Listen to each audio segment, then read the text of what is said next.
very much. Thank you and welcome to the New Variety Art Show. I'm your host, Brad Zinn, and we want to welcome you on this very special edition of the New Variety Art Show.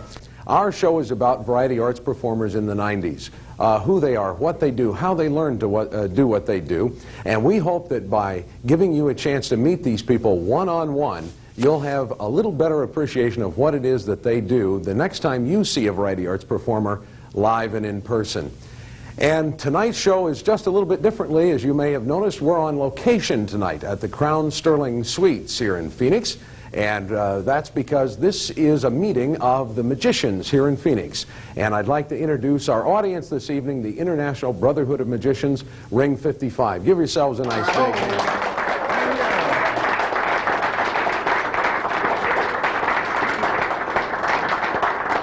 Ring 55 of the International Brotherhood of Magicians has been around Phoenix for a number of years and is part of an international association of magicians, and they meet here once a month.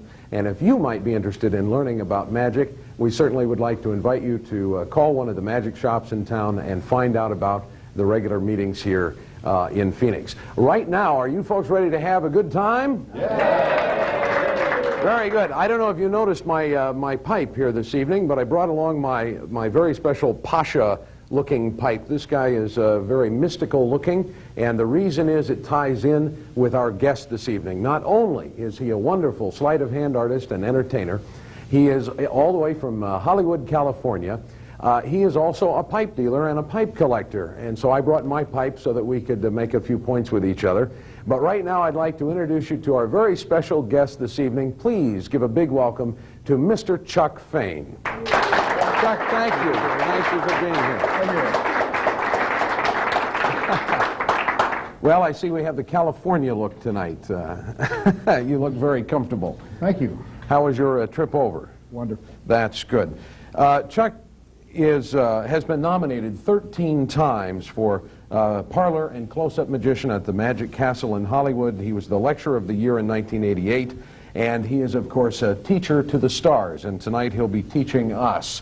And we appreciate you taking time out of your busy schedule to come over and be with us tonight.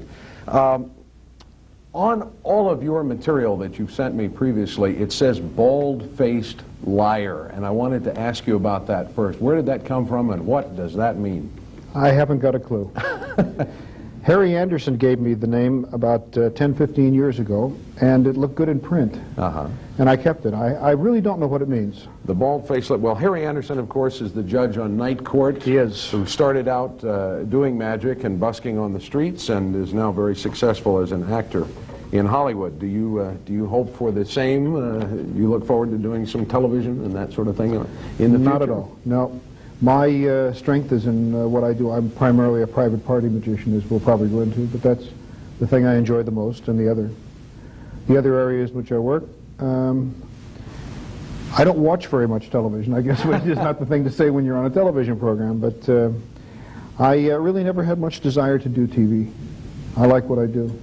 You like the one-on-one absolutely relationship that you're able to establish with your audience. Well, I think that's an aspect of performing that could, if we're not careful, die out because we are such a media-oriented society that we forget how to interact with people when we meet them. Everybody's looking for the fast-forward button, I think, sometimes. However, if you're down on the level of the magician, you realize that I think there are very few places you can go today that somebody doesn't hand you a sponge ball. It seems like there are magicians working everywhere. So I'm not sure that it's dying out. There seems to be a resurgence of it, but I understand what you're saying, that we are media-oriented. And one of the reasons that I enjoy doing is what I do is that quite a few people find it difficult to believe what they see on television when they see magic on TV. They think that it's been altered in some way. It is tough to translate, and very few people have found a way to overcome that. Do you think that's perhaps one of the reasons that close-up magic or intimate one-on-one type of magic like what you do hasn't made it as big on television as, say, somebody like a David Copperfield or a Doug Henning? Oh, absolutely. It is absolutely the reason. Close-up magic is what it says it is. It is only good close-up, and if you're sitting in front of a television set, it really isn't close-up magic, even if the camera's right in on your hands, because you're not there to appreciate it. And Close-up magic is very difficult to perform for more than just a couple of people. And there's a room in the Magic Castle in Hollywood where you can get 35 or 40 people to see the close-up act done. But that's one of the rare places where it can be done. Mm-hmm. Well, let's talk about your beginnings in magic, where you grew up and where you first came in contact with magical entertaining. My grandfather was a carnival hustler, and during the summer times I used to take off from school and travel with him when the weather was good. We traveled through the 11 western states, and I thought it was magic in those days. I've come to find out that it was hustling. But I thought it was magic. The first thing I ever saw was a man do three-card Monte. That's the first trick I ever saw, which, for those of you here who are magicians, understand that. It's the game that's played on the street corners of every major city in the world today. By the way, if you ever see it being played, do not step up. That was really my first touch with magic, and I was very fortunate. My grandfather was very good. He only did a half a dozen tricks, but he did them well. And I was able to see, as we traveled around, some of the really good magicians. So I didn't have the beginnings that most people have in magic, where they grew up in a magic shop. I'm still fairly ignorant as far as magic goes. I don't know about a lot of magic, and I kind of like it because I can still be fooled and appreciate it. It sounds like a very similar beginning to Harry Anderson, who kind of grew up on the streets and was hustling three-card Monte, and I believe he got his nose broke doing that one time. You didn't ever get into a confrontation with anything like that? No, I'd never let anybody's hand get that close to my nose. Well, they say the hand is quicker than the eye, and that's why there's so many black eyes. How did you go from that into being a hair cutter? We talked about this for a time, that you were should I say hairstylist? I had children's hair cutting shops. I cut children's hair for years. And I kept the magic out of the shop because I didn't want the kids to come there just to see magic, so I didn't mix the two. And the reason that I went into children's hair cutting was simple. In those days when I graduated college for I think the 30th or 35th time, there wasn't a lot of call for magic in those days. And I needed something to do, and I had a cousin who was a hairdresser, and I went into it. And I got into magic strictly by accident. I was going to ask you about your first professional show, and I think that this kind of relates or brings us up to that point. I was cutting hair at the time, and I was a very good amateur magician.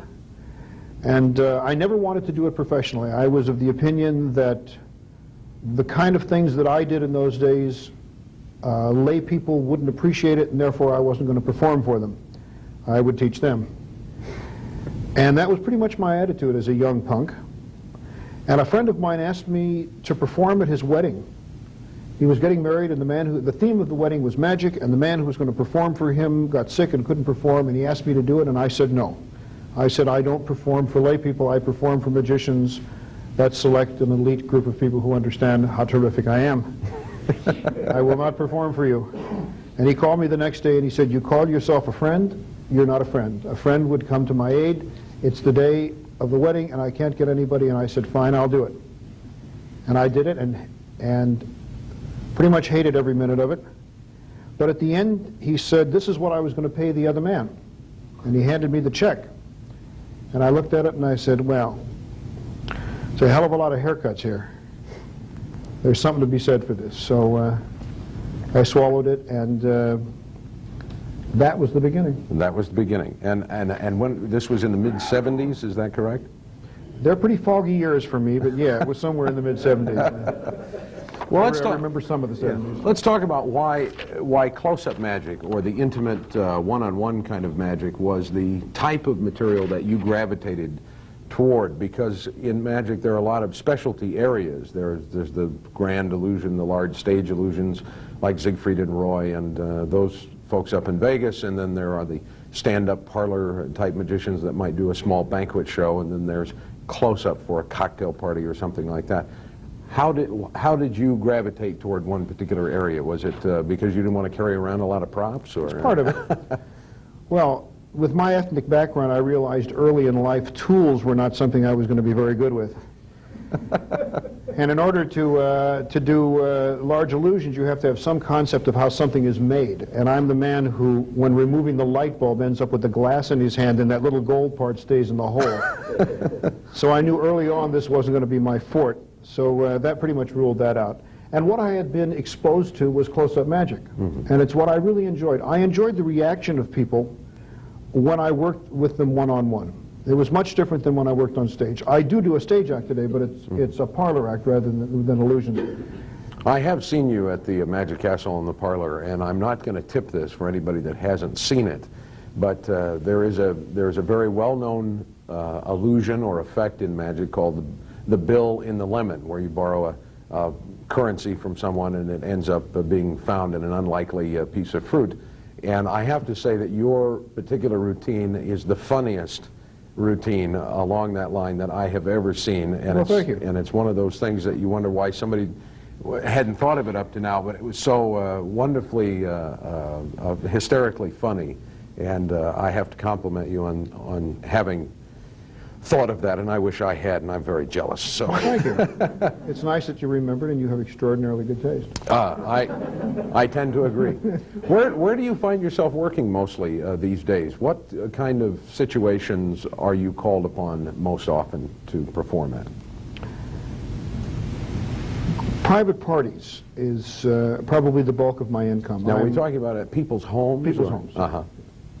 I have sort of gotten the reputation as a professional guest. I was talking to Pat earlier today, sitting here in the front, and I mentioned to him that I have an enviable position in the world of magic. I work in a very wealthy area of Beverly Hills and the little surrounding suburbs of Beverly Hills, and I go to people's homes that cost 10 times what mine does, and I eat wonderful food, drink their drink, mingle with their guests, and when I leave, I'm the only guest that gets paid. It's a marvelous way to earn a living. I really enjoy that, and I think that that venue is the most difficult of all to perform in because it's not a place where performances are normally done. When you're in a theater and people are there to see a specific thing, the performance becomes much easier. When they're there and don't know that this is what they're going to see, and you have to adjust them and move them and play with them and get them in a certain position to do certain things, I find that challenging, and I love it very much. The other areas are cruise ships. Yeah. Do you, when you say that you need to move and adjust them, are you doing kind of a set show where people have to come around a table to see you at a private home, or do you Sometimes. mingle amongst the guests and kind of surprise them? Both. I do both. I prefer to have them mingle around a table, and in a setting in a home, I normally do what's known as a parlor show. I stand and the people sit around, and I use them in an audience participation type of show. You alluded earlier to the fact that there are a lot of magicians working these kinds of parties, and indeed other types of performers as well, mimes and caricaturists and psychics and that sort of thing.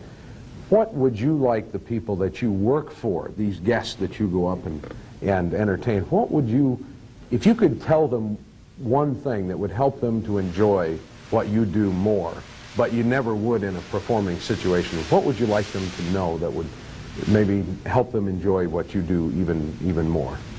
The more they pay me, the more they would enjoy it. I set myself up for that one, You folks. certainly did. No, I think the answer is, and you don't run across this very much, but I've said for years that you can tell more about a person in 10 minutes with a deck of cards than you can in a 45-minute therapeutic setting, because when fooled, people's defenses are down. And there are some people who find it difficult to make the jump between being fooled and having been made a fool of. And if I could say to somebody anything to get them to enjoy magic, it would be to relax. Take it easy and have a good time, because this really is the art form that takes you back to the time when you were a child, when everything was magical. And that's what it's for. That's all it's for. It isn't to fool somebody, it's to entertain somebody. Fooling is just something that happens while you do it. Let's talk about some of the movies that and television work that you have been involved with. I understand you were involved with Moonlighting with Sybil Shepherd and Bruce Willis, is that correct? You did. Well, I wasn't actually involved with Sybil Shepherd, but Bruce and I got very close, though. No, Demi Moore will be anxious to hear this. Yeah. We'll mail her a copy. What did you do some sleight of hand on the show? I did. I was the hands of a gambler on the show. It was funny. You find out in this business, excuse me, you find out in this business early that when asked if you can do something, you always say yes and then worry about whether you can later. somebody said to me, do you know how to deal the game of Baccarat? And I said, absolutely. I didn't even know what it was. I didn't have a clue, but I had a night to find out. Those are those tables you always walk by in Las Vegas, Right. and you just keep right on going because you have no idea what they're doing. And there's a big wooden paddle. It looks like if you sat down, they would hit you, you know, No, it looks like or they serve serve you you pizza. Yes. Okay. I have absolutely no idea what it was about, but I was able to learn enough to fake it so I could deal it the next day. And then I was hired a few times after that to be a consultant on gambling for the Moonlighting series, which was even funnier because if there's one person in the world who knows little about gambling, it's me, but I turned out to be the gambling consultant. On It's the attitude again. Well, maybe it's the look. Now, a recent movie that was just out not too long ago, Curly Sue. Now, maybe not a lot of people were familiar with the fact that you were involved with this film. What did you do there? Did you also I'll give you some idea of how well this film did. How many saw Curly Sue? 2. And okay, that'll give you some idea. And well, you it was were forced certainly to see it, right? Certainly a boost to your career. Well, most of the people who've seen Curly Sue have been in an airplane when they saw it and had no choice. On that, it's a lovely job of casting. I can't imagine anybody else being able to do this part. I played the hands of a 7-year-old girl. It's absolutely true. I was the hands of a 7-year-old girl. So you doubled for Curly Sue. I doubled for Curly Sue, which is pretty remarkable when you think that these are 53-year-old male hands and look not at all. And she had a ring that didn't even resemble this. But today they can do some remarkable things with film, as you know. Yes. They can do anything they want. So they painted in and out, and that was it. Well, speaking of that, the Addams Family movie that was just out was Thing was portrayed by a magician. Yeah, very good friend of mine, Christopher Hart. So, very good. You also have a new film that you were involved with that is not, I don't believe, as of this taping, has been released yet. Is that right? I think it has. I'm not sure. Has it? I'm not sure. Waiting for the Light with Shirley MacLaine. Very good film. And did you enjoy working with Shirley? Wonderful. A real interesting lesson working with her. She plays the part of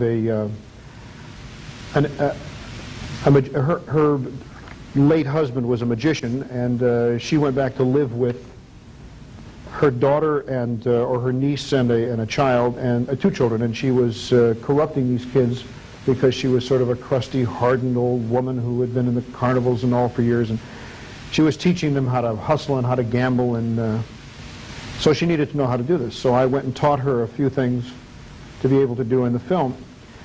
And it was wonderful. I've never worked with anybody. I teach quite a bit. I'd never worked with anybody in my life. It's okay. Go ahead. I'm actually causing this to happen with my mind alone. Thank you, ladies and gentlemen. An amazing display. W.C. Fields will blow up here in a moment. Shatters. Hide your eyes. Yeah. What was I talking about? Shirley MacLaine. Oh, yes, Shirley MacLaine. Shirley MacLaine. In which life did you know her? This one. It's yeah, she's a very interesting woman. This was the point I was going to make. She's a remarkably wonderful study. I showed her a couple of things with a deck of cards. It would take most people who don't work with cards, it would take them a good period of time to learn, even if they were very handy with cards. She mastered it in a matter of an hour. And I said, it's remarkable how quickly you pick this up. She said, I'm a dancer. I have to learn fast. Yeah. And they learn their training is that they don't have time weeks and weeks and months and years to rehearse. They've got to learn quickly, and she could. Yeah. Yeah, a remarkably wonderful movie. Well, look for that in the theaters. Waiting for the Light with Shirley MacLaine. I want to give you a fair chance. We're going to get to see Chuck do some sleight of hand magic as you would see him if you were at one of these exclusive Beverly Hills private parties.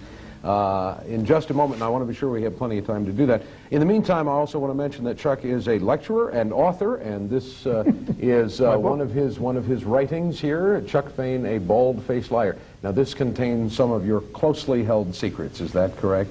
And not available to the general public, but because this is a group of magicians tonight, this will be available after the program. I also want to give you a plug. It looks like March 23rd through the 29th. You'll be at the Magic Castle, is that correct? Excuse me, we're going to get his agent on the line here. And, amazing. I will be at the Magic Castle. Thank you. With a good friend, Tom Ogden, and Jade will be there. So if you happen to be in the Los Angeles area, the 23rd through the 29th of March, see if you can find a way to finagle a pass to the Magic Castle and enjoy Chuck Fayne live and in person. Thank you. Chuck, I think perhaps maybe it's time that we move over to the table and get to see a little bit of what this gentleman does. So Perfect. follow us, and we'll sit over here. Now, do we need someone else to I'd like join to- us here at the table? I'd like a lady. I'm sorry about that. Would you come help me, please? Yes, I would. Please give her a nice hand for volunteering. Sit down, relax, move in just a little bit. Perfect. There we go. Perfect. Hi, Ruth. Thanks for joining us here tonight. Glad to. I'm Chuck. Yes, Yes, that's true, Ruth. Thank you. I believe it. Ruth agrees, I am Chuck. Ruth, you look like a woman who plays cards. Lots of bridge. Lots of bridge.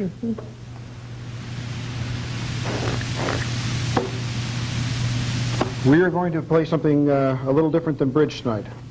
You are going to be the magician and I'm going to be the spectator, and it's very simple. All you have to do is speak up in a nice clear voice so everybody can hear you. I'm going to help you every step of the way. I'm going to tell you exactly what I want you to tell me you want me to do. Say that again, please. I'm going to tell you exactly what I want you to tell me you want me to do. I'm going to help you with the first one. From then you're on your own. Are you ready? Yes. Tell me to spread them and pick one. Spread them and pick one. Thank you, Ruth. Okay. You may shuffle these. You are the magician, so to speak.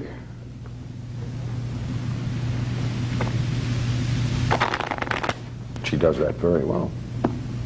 Brilliantly. It's only a half-an-hour show, Ruth. Okay. I did it. Are you satisfied that they're well mixed? Yes. While my head is turned, sign your name to the card. The card, the one card. No, that's your line, Ruth. Oh, okay. While my head is turned, you sign the card. Okay. Turn your head, Ruth. Turn my head. Okay. Now, I'll make sure she doesn't peek.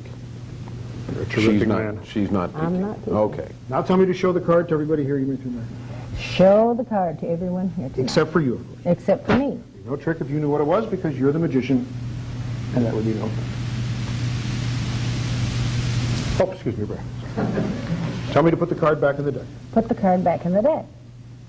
Now tell me to shuffle the cards. Shuffle the card. I'll do your shuffle, the one they could hear in the parking lot.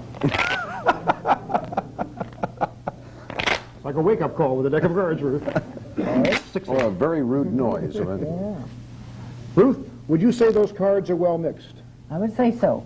Yes. You can tell from the back that the cards are well mixed. She's better than you are. Incredible. Ruth, tell me to turn the deck face up in my hand.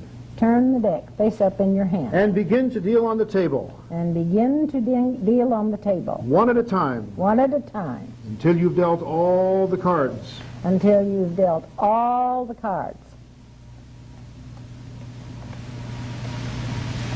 You'll know your card when you come to it. You will know your card when you come to it. It has your signature on it. It has your signature on it. Beautiful. It's gone. It's gone. Gone. I don't see it. I've caused your card to vanish. No, that's your line, Ruth. I've caused your card to vanish. Not only have I caused your card to vanish, Not only have I caused your card to vanish, but but I'm sitting on it. I'm sitting on it. but I'm sitting on it. Hell of a trick, Ruth.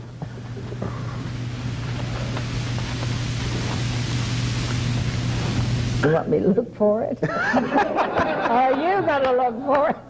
Well, whether I look for it or you How look about if for I look for it? You may if you like. There it is. Show it to everybody around here. Oh, my goodness. Thank you very much. Very good. Take that with you as a souvenir. Ruth. Thank you. Thank you. Watch your cord there. Can you do one more quickie for me? No. No? Please, we have about 3 minutes left. 3 minutes left. What you can do. Select a card. Select the card. Okay. Now, we haven't prearranged anything, so I'll play along here. Look at it. God, here's a novel beginning. Okay, I have it. Remember it. Show it around to everybody. Roll it into a tight tube and place it in your ear. No. Put it back in here. Okay. Okay, now I'm going to ask you a question. Your card was not the 6 of clubs, is that correct? That is correct. It was not the 6 of clubs. 51 to go. 51. Well, we only have 3 minutes. Did you shuffle them before you gave them back to me? Would you like to? I will if you want me to. Well, I don't want you to, but do it, because it'll look... No, go ahead. Shuffle. Okay, all right. I'll do the Ruth shuffle. All right, just don't lose my place, okay? Oh. Little spot where my finger went there. Oh, I see. Okay. I'm going to take 4 cards out of here. One of these may be yours. If it is, the trick is over. If it isn't, We'll be back next week. I'll take out 4 more cards. Here we go. I'm going to show you the 4 cards one at a time. If you see your card among these, please do not say anything. Okay. I'm going to attempt to tell your card by the change of expression on your face. I will try not to change my expression. Would you care to take a guess which one is yours before we begin? I have this one. Wrong. Here we go. I know where it is. You don't. Here we go. The top card you picked, a good choice, the 7 of clubs. The second card, had you picked that, the 7 of clubs. The third card, had you picked that, the 7 of clubs. And, of course, the last one, the 7 of clubs. Did any of these look like yours? Yeah. Really? Mm-hmm. They shouldn't have. I have here just the 4 queens. Oh, my goodness. Thank you so much. Incredible.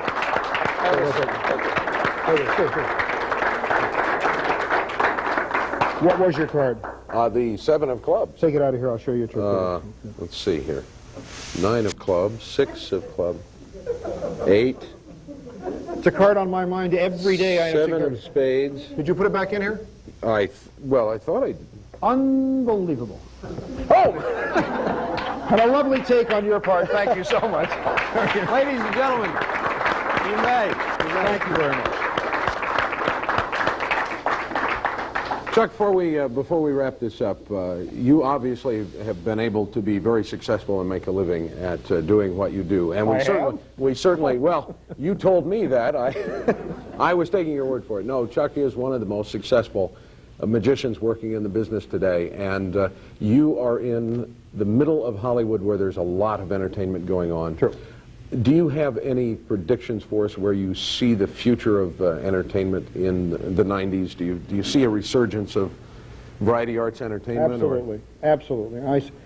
I see people wanting to get out of their home and go see variety shows, and they want to see them on television. Every one that's put on television, whether it's good or bad, seems to be successful. I think people are starved to see entertainment. I think they've had enough movies. I think they've had enough television. I really think that they're dying to see something done again. Well, not only are you a wonderful performer, but a wonderful teacher as well. So with teachers like you out there, I'm sure that there'll be a whole new generation of entertainers that will be just as wonderful as you. Thank you. We thank you for joining us here on this edition of the New Variety Art Show. We'd like to ask you to join us again next week, same time and same channel, where we'll have another fascinating guest from the area of variety arts. In the meantime, remember to support variety arts in your community. Thanks, everybody. Good night. Thank you. Terrific. Absolutely terrific. Thank you. Thank you. Thank you. Thanks, everybody. Thank you. You're a hell of a good host. Thank you. That was very good. Can I look at the deck here?